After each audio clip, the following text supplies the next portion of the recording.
Hello there everybody. There are just 2 races left of this My Team Career Mode journey, and this is the penultimate one here in Brazil.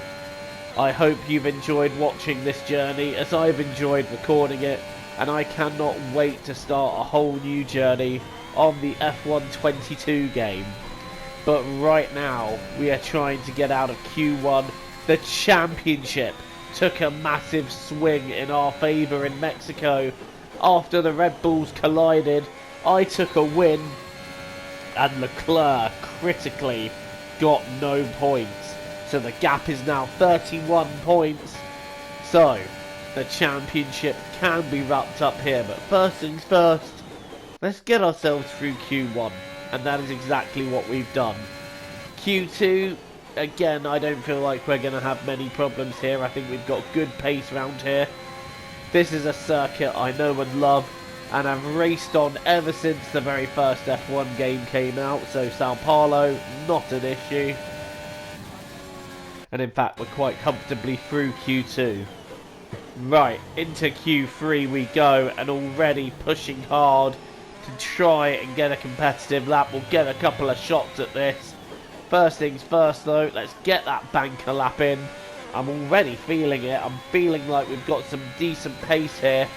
Hugging the apex, but it's all about the exit here. You can lose a lot of time getting that exit wrong because it's an uphill acceleration zone.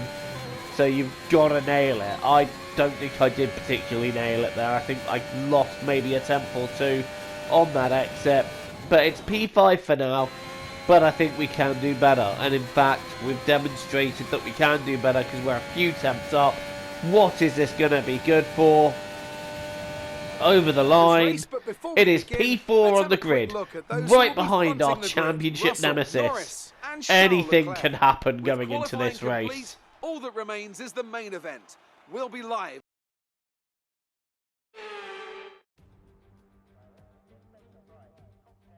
Formula One returns to Sao Paulo once again with the stage set for what promises to be another classic Brazilian Grand Prix. Sebastian Vettel famously clinched his 3rd championship here in 2012, and in 2016, Max Verstappen treated us to one of the finest wet weather drives of all time. It's an unusual anti-clockwise race here at Interlagos, where the Sao Paulo locals are packed into the grandstands at each of the 15 corners around this classic 2.7-mile circuit. 2 very fast sections bookend the famous and highly technical Sector 2. We're getting a good run out of Junção into one of the 2 DRS zones will be the key to any overtaking prospects today. It's just about time to go to the track for the beginning of the race, but before we do, Anthony Davidson, what types of strategy do you think we can expect for today's event? Well, there's a lot that both the driver and the team have to keep in mind when going into a race. The tyres, fuel, energy recovery systems, the list goes on and on. But I think the key to today's victory will come down to the pit stop strategy. Come in too soon and you might find yourself needing more than one stop. Too late and you're putting yourself at a disadvantage by spending longer on worn tyres. Let's run you through the driver grid order for today's exciting race. George Russell did very well in qualifying yesterday and will start today's race from pole position, edging out Lando Norris, who'll start from P2. Considering the rest of the grid, we have Leclerc, Joker, Max Verstappen and Bottas, Gasly, Giovinazzi, Vettel and Lance Stroll, Tsunoda, Aitken, Esteban Ocon and Mick Schumacher, Schwartzman, Latifi, Sean Gelael and Artem Markelov, Joe, Lundgaard, Eilert and Nikita Mazepin, and with Right, 36 laps and a changeable conditions race ahead of us. What can we do here from P4 on the grid? It's lights out and away we go. Got a bit of wheel spin there, but so did Leclerc. Lando Norris got a super start as he looks down the inside of George Russell. Verstappen is barging me, banging my wheels. Bottas has also got through. So we've lost 2 positions off that start to the Mercedes. And Pierre Gasly having a look. I'm not going to let that happen. That's not happening, Pierre. Play the team game here. Right, I'm now going to have a look up the inside. Well, that was always a gap that was going to shut on me. That could have ended in an incident. And Gasly dives down the inside of me. I had to take avoiding action to stop a collision between me and my teammate there, and Gasly has got P6, sorry. Gasly has taken the place from me, deciding, you know what, screw you, Joe, I'm not going to play the team game, I'm out for myself here. But he has gained the position, but what we have now is a run on our teammate, and I'm going to take that place straight back around the outside of the centre S, but Gasly refusing to let me go easy there, and he's still alongside me as we go around this sweeping left. Gasly holding the position there. This is not playing the team game, as Giovinazzi is now starting to get interested. Verstappen's pitting, so obviously that wheel banging he did with me at the end of lap 1 has dealt him damage, but it's not Giovinazzi that's got past, it's Lance Stroll in the Aston Martin. So Stroll's gained the position as I go out just a little bit deep there. That is not the circuit. But Pierre Gasly, I think as the boss, I'm going to be wanting a few words with you after this race. Just two, 7 letters, 3 of them being Fs. Right, we've got a slow Williams here. I'm not sure who that is, but I just know that they're going very, very slowly and they're peeling off. So, I think that might be Zhou Guan Yu out of the race. Right, back on Lance Stroll, but we've got a yellow flag here for where the Williams has peeled off. And we're now going to try and use this straight to get past Stroll, but we don't have enough of it. And we don't have enough momentum either to get there. So we're just going to have to wait, get a good run out of here and try and get him into 4. Center S, Gasly, Stroll, Waters.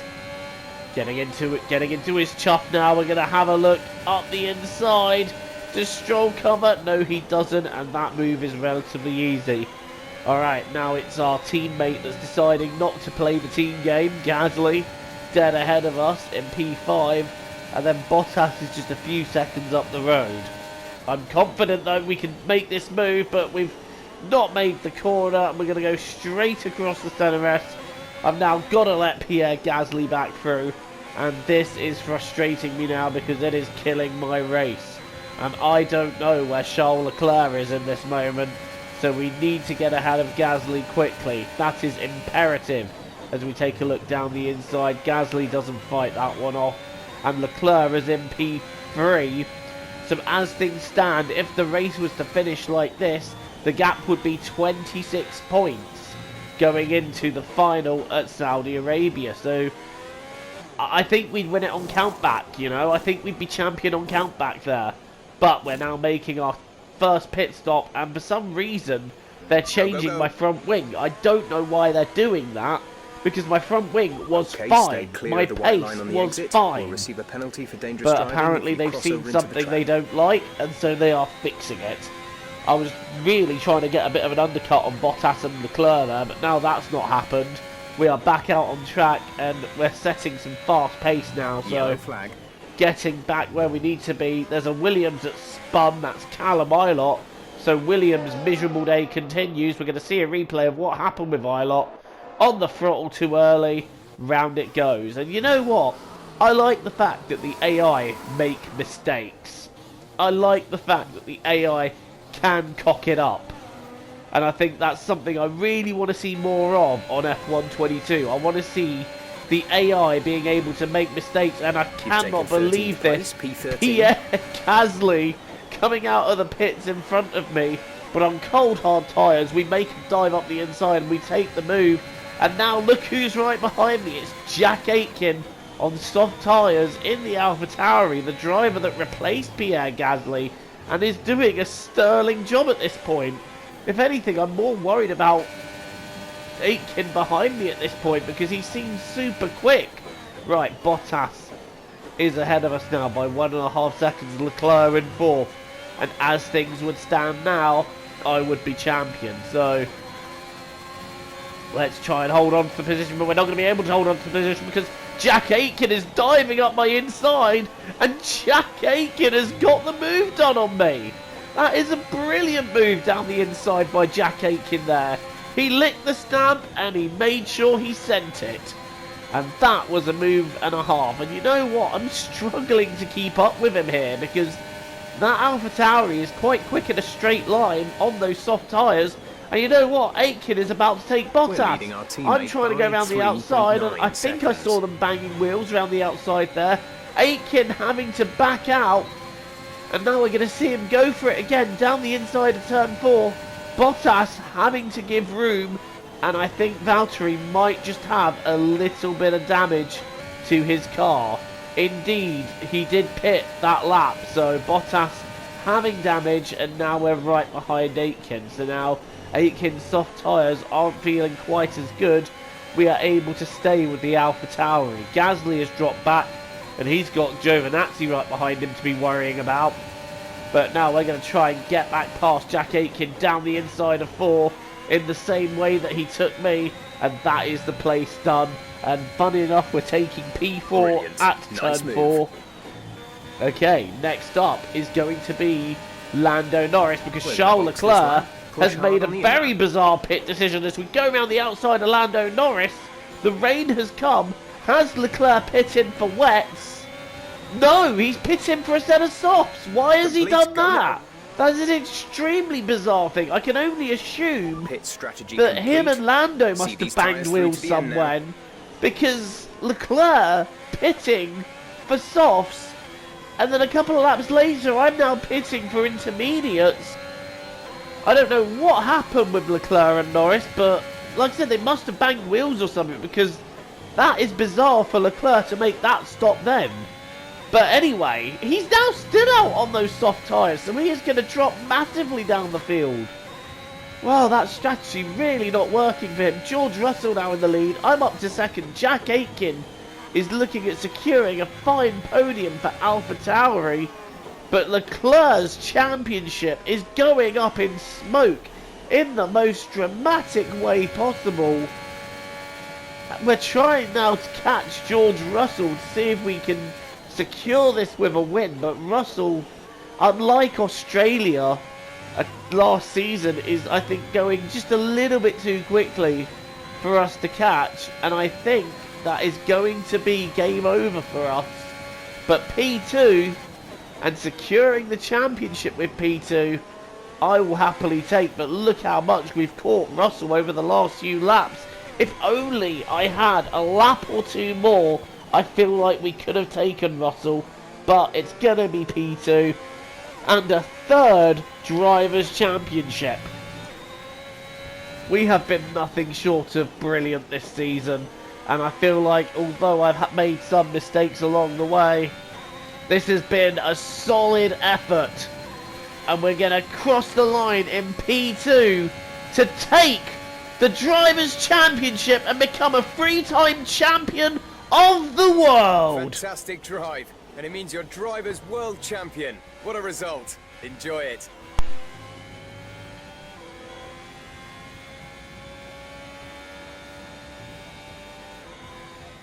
It's certainly been an incredible year for Formula One, and our drivers have all pushed themselves this season, making it one of the most compelling years of racing in history. There can only be one champion, however, and here they are now, our new Formula One World Drivers' Champion. Another superb... As ever, it's not just about speed, it's all about maintaining that speed consistently over a stint, over a race distance. So being able to keep up the lap times while still being smooth on the controls and gentle on the tyres, that's really where the race was won today.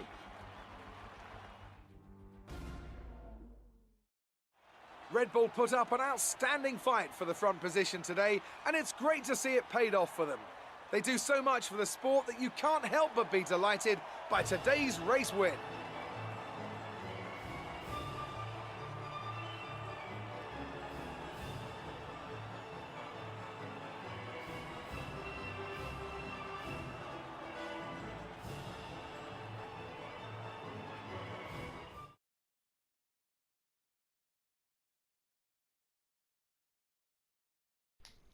Well, that is that.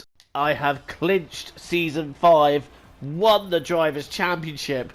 At the beginning, it really looked like it was going Leclerc's way, but in the last few races, His championship has Some just amazing talent out imploded. on the track today. And, But well, Anthony, who would here you we pick are your as driver world of the day? champions. Jack Leclerc Aitken not gets my even vote making today. the It's points time to in the check end. out I the don't know what constructors' happened. His standings. race No just change in the top fell spot, apart. but But with there today's we are. points, their hold on the Second lead place is with getting Jack weaker. Aitken getting a Unequal podium in parts exhausted P3. and elated And I with this think weekend of he Formula deserves One. that Be podium. sure He to join deserves us that for the fastest next lap. one. That was a drive and a half. Norris and Gasly then rounding out the top 5 with Giovinazzi, Stroll, Ocon, Vettel and Schumacher completing the top 10. There is no catching me now as we go into the final race in Saudi Arabia. Join me tomorrow where we conclude this career mode campaign, which I've had so much fun doing along the way. And I'm not going to lie, this game has served me well. I am going to miss doing this particular career mode. But in 2 weeks' time, F1 22 will be out and we'll be doing a career mode on that. So I'm really hyped up for that. Join me tomorrow for the finale of this career mode. And don't forget to leave a like and hit subscribe button if you're new here and you want to see more of this. And until the next time, see you in the finale.